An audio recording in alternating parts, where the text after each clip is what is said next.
अगर हम शहर बंद कर देते हैं तो यहाँ तो आगे लोगों के हालात बुरे हैं।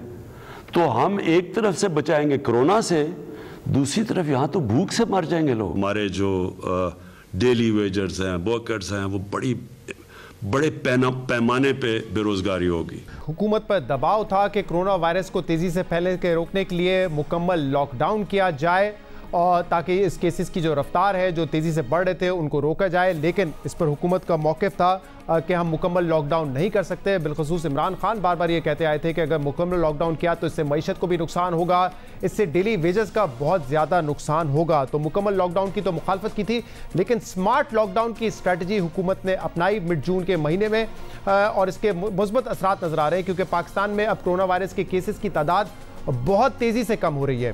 और आज इस हवाले से हुकूमत ने बात भी की है। आपको आदाद शुमार बताते हैं कि जो अमवात की शरह थी उसमें भी कमी आई है, जो डेली केसेस पॉजिटिव आ रहे थे उसमें भी कमी आई है, क्रिटिकल पेशेंट्स की तादाद में भी कमी आई है। मिसाल के तौर पे आज डॉक्टर ज़फ़र मिर्ज़ा साहब ने ये बताया कि जो अमवात है उसकी शरह में अब 80% की कमी आई है।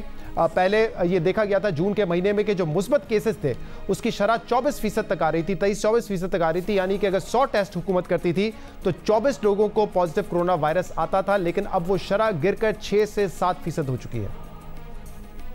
पाकिस्तान में 2,73,000 जो पॉजिटिव कोरोना वायरस के मरीज़ तशख़ीस हुए, उनमें से अल्हम्दुलिल्लाह 2,37,000 के करीब लोग जो हैं वो रूह बसेहत हो चुके हैं। पिछले 4 हफ्ते में पाकिस्तान के अंदर इस वबा के फैलाव में बहुत कमी आई है। अगर हम 100 लोगों के टेस्ट कर रहे थे और उनमें से 23 अगर पॉजिटिव निकल रहे थे तो आज उनमें से 6-7 पॉजिटिव निकलते हैं। जो अमवात हो रही थी उनमें तकरीबन 80% कमी आई है।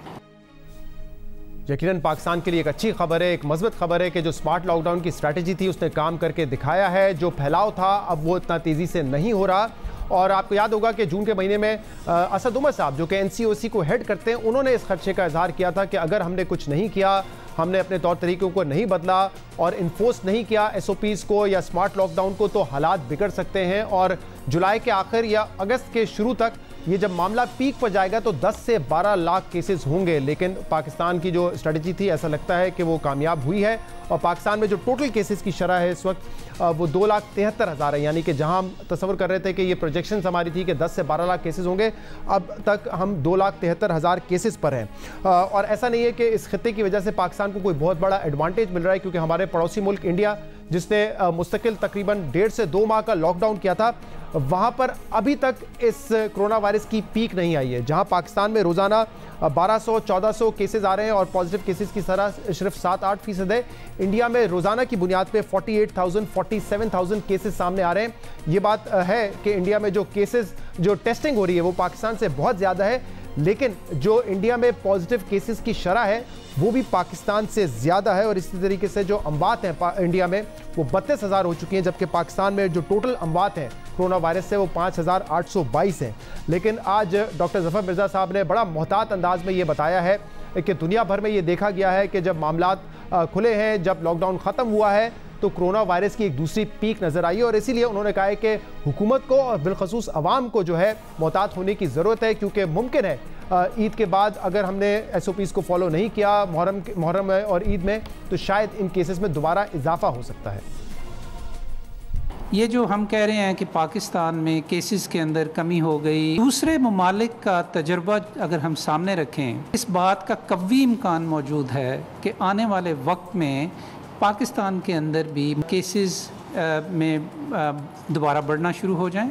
स्पेन, ईरान, अमेरिका ये हमें बताते हैं कि किस तरह एक दफ़ा जब वबा अपने अरूज पे पहुंच जाती है और उसके बाद केसेस में कमी होनी शुरू हो जाती है, तो उसके बाद दोबारा स्पाइक भी आ सकती है। आने वाली ईद एक ऐसा ही मौका है कि जिसको हमें इंतहाई ज़िम्मेदारी के साथ अपने फ़ैसले करने हैं और इस मौके को गुजारना है। शिबली फराज साहब ने भी आज प्रेस कॉन्फ्रेंस की और कहा कि दुनिया पाकिस्तान के इक़दाम की तारीफ कर रही है, लेकिन कुछ लोगों को शर्म नहीं आती है। उन्होंने एक्नॉलेज नहीं किया है जो वज़ीर आज़म और हुकूमत ने काम किया है। हमने जो जिस तरीके से कोरोना को हैंडल किया है इंटरनेशनली उसकी पजीराई हो रही है। कई ममालिक हैं जो कि हमारे मॉडल को फॉलो करना चाह रहे हैं और किया है। उन लोगों को शर्म नहीं आई कि वो आके कम से कम एक्नॉलेज करें कि जी प्राइम मिनिस्टर साहब, ये आपने बड़े कामयाबी के साथ इसको आप लेके चल रहे हैं और इंशाल्लाह आगे भी कामयाबी होगी। उन्होंने तो अपनी ख़ास वेस्टेड इंटरेस्ट पे काम करना है, उनको गरीबों से कोई दिलचस्पी नहीं है।